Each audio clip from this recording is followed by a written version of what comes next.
Este audiolivro foi produzido artificialmente mediante conversão de texto em voz. Tal processo é de fundamental importância aos que possuem alguma limitação à leitura, tais como os deficientes visuais, os idosos, os dislésicos, entre outros. Alertamos que, por se tratar de produção não natural da voz humana, o áudio pode apresentar incorreções fônicas e outras falhas decorrentes da própria ortografia, como no caso das abreviações, pontuações e palavras estrangeiras.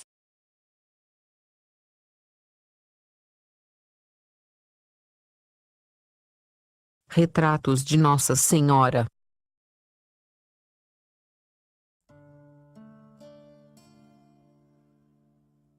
Capítulo 10. Nossa Senhora Dona de Casa. Ao fazer o retrato de Maria, Dona de Casa, temos de começar perguntando: onde está a casa da Virgem Santíssima? Seu filho vinha a ser o rei do mundo, a casa devia estar na capital do Império Romano.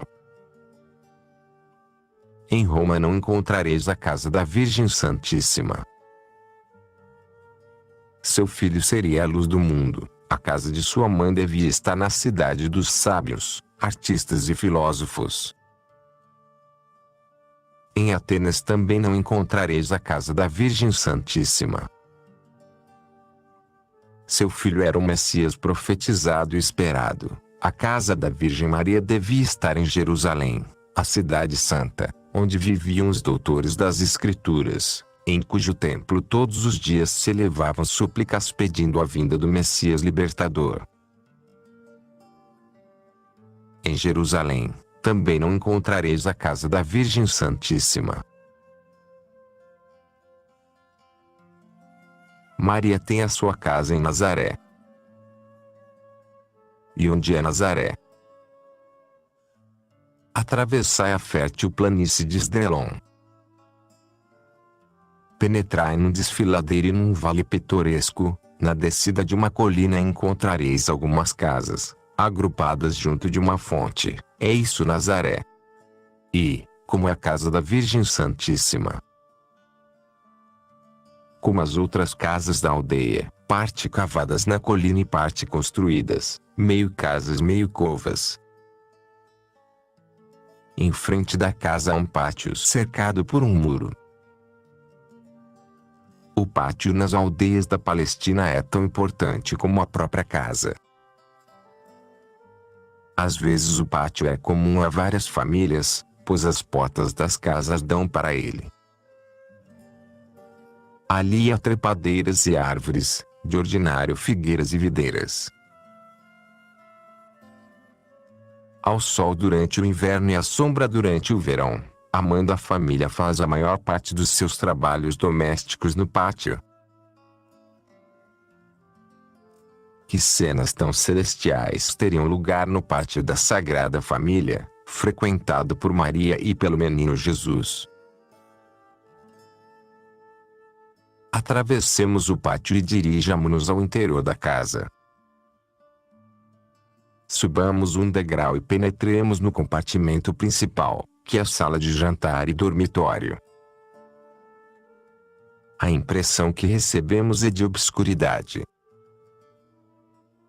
A luz brilhante do sol oriental só entra pela porta e por simples janela aberta perto da porta.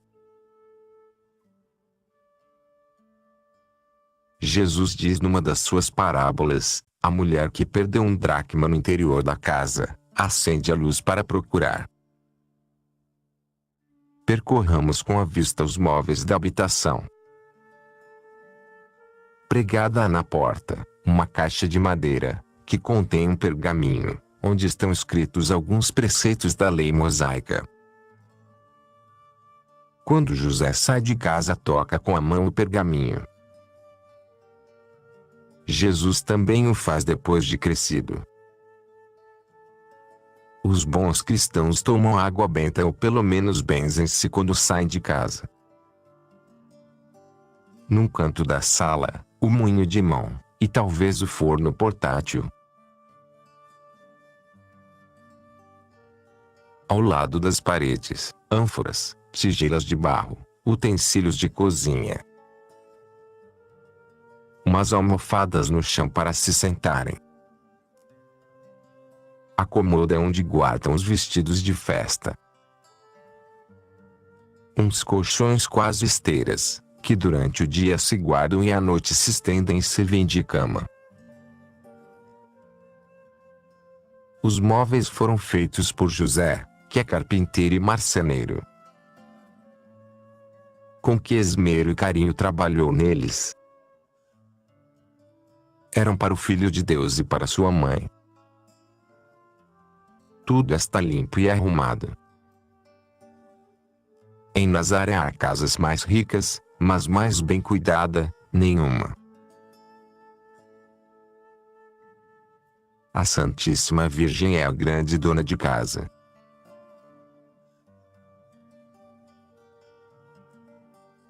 Que faz nessa casa a Santa Família. Passemos um dia na sua companhia. Muito cedo, apenas as luzes da aurora permitem distinguir o céu da terra. Todos se levantam. O menino Jesus talvez se levante primeiro e de joelhos sobre a esteira, que lhe serviu de cama, reza seu eterno Pai. Ao amanhecer o novo dia, renova o oferecimento que fez ao vir ao mundo. Meu Pai, mais um dia que me concedeis para que com o meu exemplo, com o meu trabalho, com os meus sofrimentos, leve as almas ao céu. O meu alimento é fazer a tua vontade. Et venio. A que me tens disposto? Depois São José ensina Jesus a recitar a profissão de fé, que 2 vezes ao dia, de manhã e à noite, devia semi-entoar o pai de família com seus filhos varões. Era um compêndio dos preceitos divinos e das promessas e ameaças vinculadas à observância da lei. A esta profissão de fé, que deviam fazer só os varões, juntavam-se 2 breves orações em que tomava parte Maria: Bendito sejais, Senhor, nosso Deus, Pai do mundo, que fizestes a luz, que dais a paz e criais todas as coisas, que iluminais a terra e os que nela moram.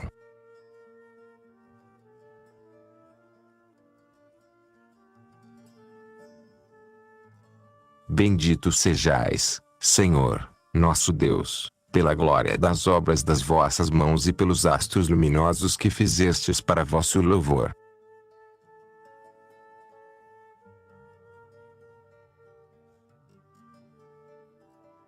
Bendito seja o Senhor que fez a luz.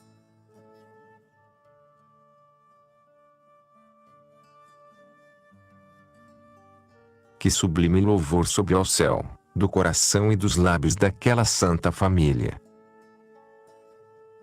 Ali palpita a divindade. Por que não hão de ser as famílias cristãs como as famílias hebreias? Ao pai compete a direção religiosa da família, porém abdicou este direito na mulher. Não abandonas tu também, mãe cristã? Reza com teus filhos as orações da manhã, o oferecimento das obras, a consagração à Virgem Santíssima, o Angelus. Reza diante do coração de Jesus entronizado no teu lar, diante da Virgem Maria vossa padroeira. A Sagrada Família passaria as horas em oração, se o trabalho não os reclamasse a todos. No lar hebreu, o primeiro cuidado da esposa era preparar o pão necessário para o dia. Maria tira um pouco de trigo da ânfora de barro, pega no moinho de mão e sai com ele para o pátio quando o sol começa a iluminar o céu límpido e azul. O moinho são 2 pedras redondas, com um eixo ao centro. A de baixo é fixa, a outra gira à volta do eixo. O ruído estridente das pedras ouve-se em todos os pátios da aldeia. O menino Jesus ajuda sua mãe, deitando os grãos de trigo pela abertura que tem em torno do eixo. Maria faz girar a pedra superior. A farinha cai pelos lados das pedras. O menino Jesus olha admirado e pensativo. Pensa que todas as manhãs ele se ocultará sob as espécies do pão, para ser alimento das almas. Moído o trigo, Maria pega no fermento um bocado de massa, conservada do dia anterior, e com aquele fermento faz nova massa. Jesus observa e medita. Mais tarde dirá na sua pregação: o reino dos céus é semelhante ao fermento que uma mulher tomou e misturou com 3 medidas de farinha, até que tudo fique fermentado.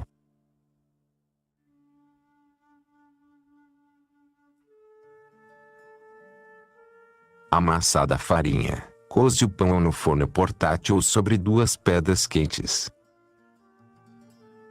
É o pão de cada dia que Jesus Cristo manda pedir no Padre Nosso. Depois de cozer o pão, a mulher nazarena devia ir buscar água à única fonte do povoado. A Virgem com o cântaro à cabeça e seu filho pela mão vai buscar a água à fonte, que mais tarde terá o seu nome, a Fonte da Virgem. As mulheres e as crianças agrupam-se à volta dela. A fonte do povoado foi sempre centro de notícias, comentários e murmurações. A Virgem Santíssima é afável, carinhosa, porém não participa das conversas, nem gasta o tempo a falar, por isso a admiram e respeitam. A senhora, a jovem que não murmure, que é delicada nas suas conversas, também infunde respeito quando se apresenta na sociedade. Cumpridos estes deveres, Maria retira-se, vai para casa. Não tem criadas e, sozinha, tem que fazer os trabalhos domésticos. Faz roupas para todos. Era um dever e uma honra para a mulher hebreia vestir todos os da casa. E fazer as roupas significava fiar a lã e tecê-la. A túnica inconsútil de Jesus que sortearam os seus verdugos, foi tecida pelas mãos primorosas de Maria. Também prepara a comida. Jesus, quando era pequeno, ajudava a sua mãe, depois trabalhava na oficina em companhia de José. Reúnem-se para comer. A refeição dos israelitas piedosos era cheia de orações, benzia-se a mesa e benzia-se cada um dos alimentos. Os manjares que se servem na casinha de Nazaré são muito bem preparados pela Virgem Santíssima, porém não são acepipes, apenas os que abundam na região. Há peixe em abundância naqueles lagos, galinhas e ovos, ovelhas, frutas que se põem em conserva, mel dos campos. Que conversas tão elevadas sustentam durante a refeição e a sobremesa. Os pais cristãos convertem a mesa em cátedra para instruírem os filhos. Ali estão todos reunidos. Os sucessos do dia, as notícias dos jornais e da rádio dão matéria para formar o critério cristão dos filhos. Terminada a refeição, a Virgem Santíssima limpa a louça. Acostumados a vermos as imagens da Virgem Santíssima entre nuvens e anjos, não a imaginamos limpando os pratos e varrendo a casa. Mas foi isso que fez quando vivia na terra, e foi a mais santa das mulheres e remiu o mundo juntamente com Jesus Cristo. As horas da tarde decorrem da mesma maneira que as da manhã: oração, trabalho, trabalho convertido em oração. Talvez cultivem uma hortazinha. Não tem diversões? A diversão é o descanso do corpo e do espírito para recomeçar o trabalho, por isso é necessária a diversão. A Sagrada Família sai para o campo. Percorrem o vale onde vivem, vão pelo desfiladeiro a contemplar a vasta planície de Esdraelon. O menino Jesus gosta muito do campo, é obra sua. A cidade é obra dos homens, o campo é obra de Deus. A imaginação de Jesus Cristo está cheia de imagens campestres, os montes, os campos de trigo, as avezinhas e os lírios, o pastor que conduz as ovelhas, o lavrador que semeia o trigo. Na sua pregação, serão as comparações que empregará. Caminham pelo campo e falam do céu, de Deus, das belezas da criação. O campo é higiênico para o corpo e para a alma. Mais que os salões de ar abafado e viciado. Que o teu lugar de diversão seja o campo. Ao anoitecer voltam para casa. São as horas mais felizes na casinha de Nazaré. Horas de intimidade no lar. Jesus, que os discípulos rudes descobriu mistérios tão altos, o que diria aquelas duas almas tão santas, tão bem dispostas? Revelava-lhes os mistérios da divindade. Pegava no rolo das Escrituras, lia as profecias e explicava como se cumpririam nele. As horas correm velozes e nunca deveriam terminar. Estes gozos familiares desconhecem-nos a maioria das famílias modernas. Nestas horas propícias para a vida do lar, o espetáculo é desolador, casas vazias, famílias dispersas. Todos pelos salões de diversão. Não há vida de família, por isso as famílias desmoronam-se com elas a sociedade. O terço em família, a leitura do ano cristão, as distrações simples entre parentes e amigos, são coisas que desaparecem com o tempo. A Sagrada Família ceia, e começa a conversar depois da sobremesa. Termina o dia com as últimas orações, entre as quais esta profissão de fé, de novo semi-entoada pelos varões, e pegando cada qual no seu colchão, tomam um merecido descanso. Mãe, não deixes de rezar as orações da noite com os teus filhos. Que a tua figura rezando de joelhos ante o crucifixo ou a imagem da Virgem Santíssima, se grave bem na imaginação de teu filho. Correrão os anos. Esse menino inocente penetrará pelos caminhos da perdição. Voltará a casa depois de uma noite de pecado e reviverá na sua mente a tua imagem rezando com ele, e talvez curve a cabeça envergonhado da sua conduta, e caia de joelhos e reze o ato de contrição. A vida de Maria em Nazaré é vida oculta, de trabalhos humildes, de desoladora monotonia, e não houve mulher mais santa nem mais feliz. Se descobrisses a felicidade que se esconde na vida familiar, se encontrasses em tua casa o segredo da santidade,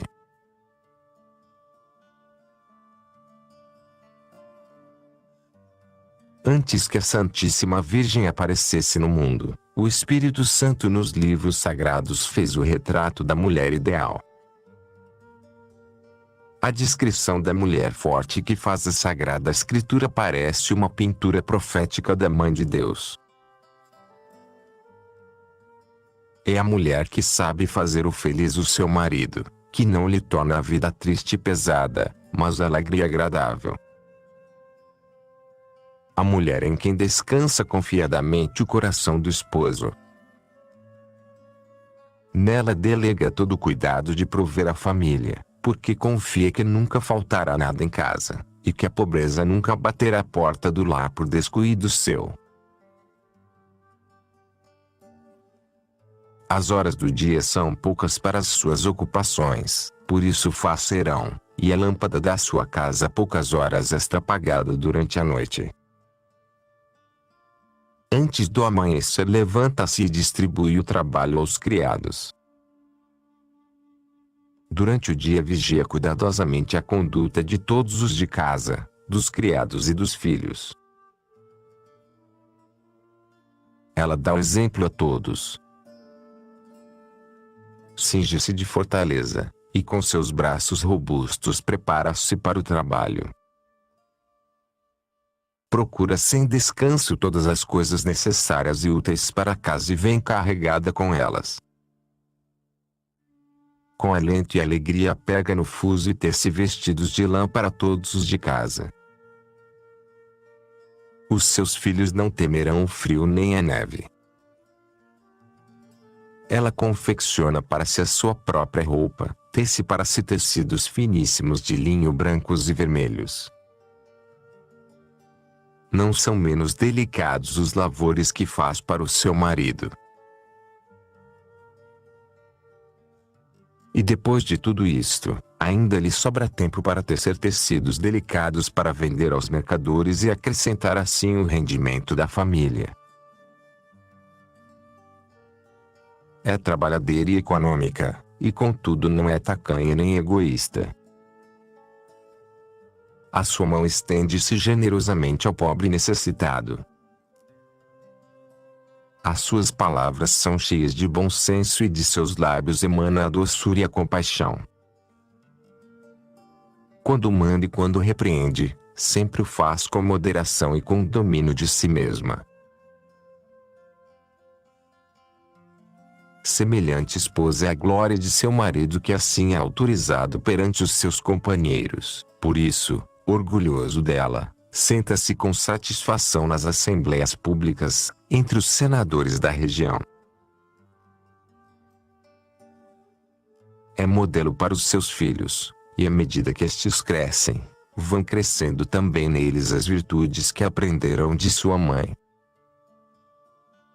As pessoas veem esses filhos, e estimam a sua mãe e julgam-na feliz. Veem também o marido e louvam sua mulher. Quem encontrará a mulher forte? É tão rara como os objetos que se trazem dos confins da terra.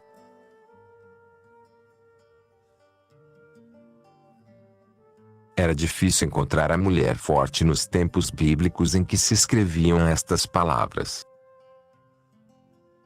Nos tempos modernos é mais difícil ainda. A mulher que está de moda, a que se cotiza nos mercados do mundo é completamente diferente. Vós mesmos, a cada pincelada do retrato da mulher forte, fazias insensivelmente a contraposição.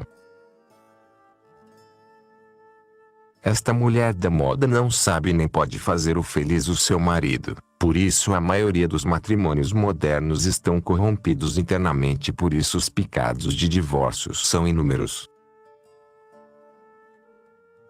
Nessa mulher não pôde descansar o coração do marido, não pôde confiar-lhe a administração da casa, porque depressa arruinar o lar. Todo ordenado lhe parece pouco para vestidos, pinturas e divertimentos, por isso o marido tem de dar o dinheiro por conta e ela queixa-se porque não lhe dá mais e porque não trabalha mais, para que ela possa gastar mais, divertir-se mais e vestir melhor. E como é gastadora nos seus caprichos, tem o coração endurecido para a miséria dos pobres. Não é mulher forte que se prepara desde a madrugada para os trabalhos da casa, é a mulher preguiçosa que toma o pequeno almoço na cama, que dorme até tarde, não porque tenha trabalhado nos arranjos da casa, mas porque passou a noite no bar, no cinema, na cavaqueira ou em alguma ceia americana. Os seus braços não estão feitos para o trabalho, são feitos para os exibir nus numa exposição de belezas ou de obscenidades, como são muitas salas de diversão.